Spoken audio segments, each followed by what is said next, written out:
इससे पहले हम लोग सागर के बारे में कुछ कुछ चीज देख लिए थे। आज स्पेशल हम लोग क्या देख रहे हैं?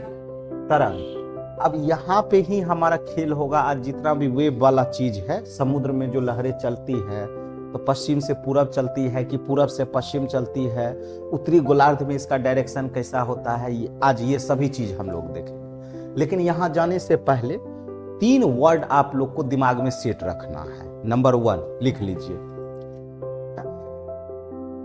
एक तो जलधारा, जलधारा जिसको हम लोग क्या बोलेंगे? करंट। ठीक है। दूसरा हम लोग बोलेंगे प्रवाह, ड्रिफ्ट। और तीसरा स्ट्रीम।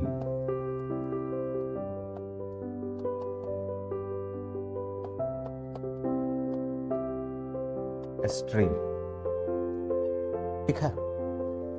ये 3 वर्ड हम लोग देखेंगे। पहले किसको कहते हैं जलधारा, दूसरा प्रवाह किसको कहते हैं, अब फिर स्ट्रीम किसको कहते हैं। जैसे गल्फ स्ट्रीम नाम सुने होंगे, ठीक है ना। तो ये 3 चीज हम लोग देखेंगे।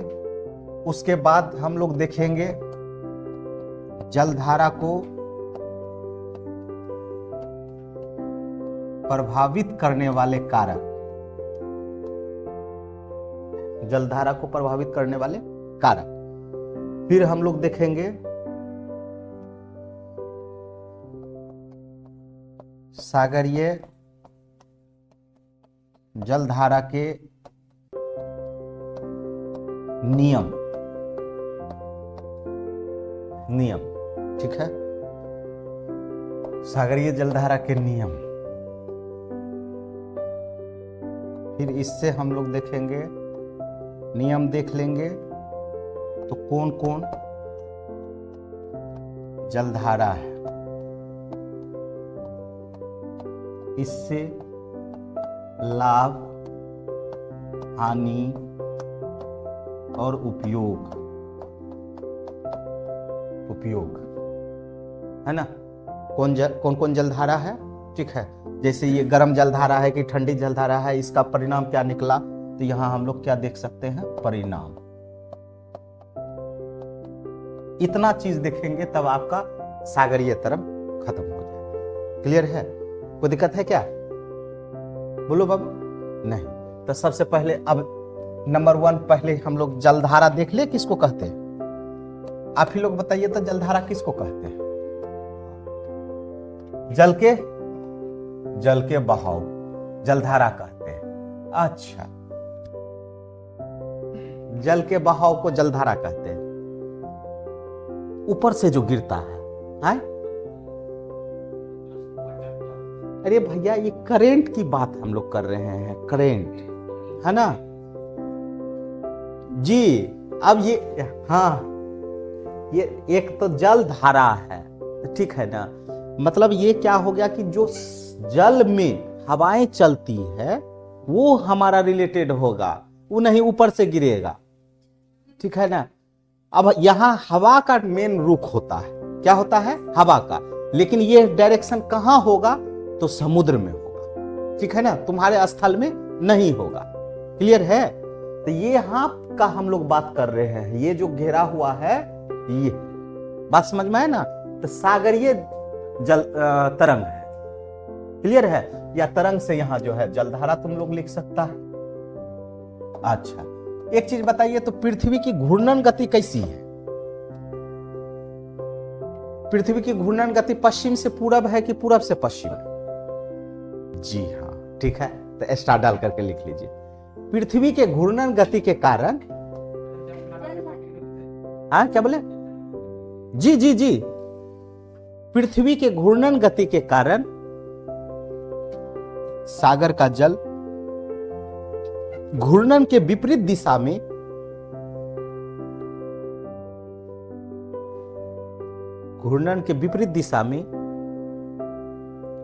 प्रवाहित होती है,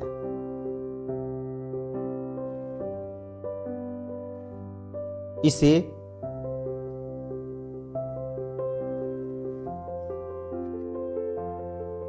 इसे महासागरीय जलधारा कहते हैं। अब देखो, हाँ क्या बोले बाबू? अभी वही हम बता रहे हैं कि अभी हम लोग कहाँ का हवा देख रहे हैं? जल का देख रहे हैं। पृथ्वी का घूर्णन गति यदि पश्चिम से पूरब है तो इसका डायरेक्शन जब भी होगा तो किधर से होगा? पूरब से पश्चिम होगा। बात समझ में आया ना? और वहां जितना भी हवा चलेगा उसको हम लोग क्या कहेंगे? जलधारा। तो कैसी जलधारा कहेंगे? तो यह महासागर में हुई है, इसलिए इसको स्पेशल नाम क्या दे दिए? महासागरीय जलधारा। जब हम आप लोग को मानसून बताए थे तो उस समय बताए थे कि हवा जब भी चलेगी तो हाई प्रेशर से लो प्रेशर की ओर, नंबर 1 ये बताए थे। दूसरा बताए थे कि हवा जो है 6 महीने समुद्र से स्थल की ओर चलती है ना, और 6 महीना स्थल से जो है समुद्र की ओर चलती है, बताए थे ना। ये लॉजिक के होता है। तो अभी हम लोग कहाँ देख रहे हैं? तो समुद्र में स्पेशल देख रहे हैं। तो समुद्र में जब चल रहा है तो स्थल में आने में तो बहुत लेट लगेगा। तो यहाँ पे जो जलधारा चल रहा है तो इसका भी इफेक्ट आप लोग के ऊपर करता है। क्लियर है? बात समझ में आया? अब दूसरा यदि हम बोलेंगे प्रवाह किसको कहते हैं? हाँ, कोरियोलिसिस बल आता है आगे। तो कोरियोलिसिस बल नियम दिया है कुछ वो नियम, लेकिन यहां सिंपल वे में हमने क्या बोला? जलधारा किसको कहेंगे? कि पृथ्वी के घूर्णन गति के विपरीत दिशा में जो प्रवाहित होती है उसे ही हम लोग क्या कहेंगे? कोई दिक्कत है? अच्छा, अब प्रवाह किसको कहते हैं? तो प्रवाह कहते हैं वहां के स्थानीय पवन। स्थानीय पवन। अब जैसे हम लोग बोले पछुआ पवन, ठीक है ना? पछुआ पवन। जैसे हम लोग बोले कि लू, ठीक है ना? जैसे हम लोग रॉकी में चलेंगे तो वहां हमारा कुछ अलग अलग स्थानीय पवन चलता है। वो स्थानीय पवन क्या करता है? इसका डायरेक्शन को बदल देता है, ठीक है? इसका डायरेक्शन को क्या करता है? बदल देता है। तो उसको हम लोग क्या कहेंगे? प्रवाह। स्टार डाल करके लिख लीजिए। प्रचलित पवनों के कारण, प्रचलित पवन के कारण जलधारा पवन की दिशा में प्रवाहित होती है। पवन की दिशा में प्रवाहित होती है तो उसे प्रवाह कहा जाता है। जैसे अटलांटिक प्रवाह, जैसे अटलांटिक प्रवाह, अटलांटिक प्रवाह। क्लियर हुआ? अब मान लीजिए जो वहां स्थानीय पवन चल रहा था या प्रचलित पवन चल रहा था तो उसका डायरेक्शन अपने अनुसार से तब्दील कर दिया, ठीक है? तो उसको हम लोग क्या बोल दिए? प्रवाह। अब स्ट्रीम किसको कहेंगे?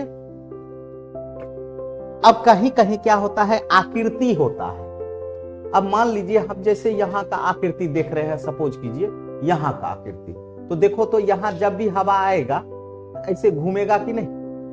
तो इसका मतलब ये तट का आकृति इस तरीके से था। बात समझ में आए ना? तो इस आकृति के कारण भी हवा का दिशा को क्या करता है? मूव कर देता है। हवा का दिशा को मूव कर देता है। वैसी स्थिति में इसको तब हम लोग क्या कहेंगे? स्ट्रीम। लिख लीजिए।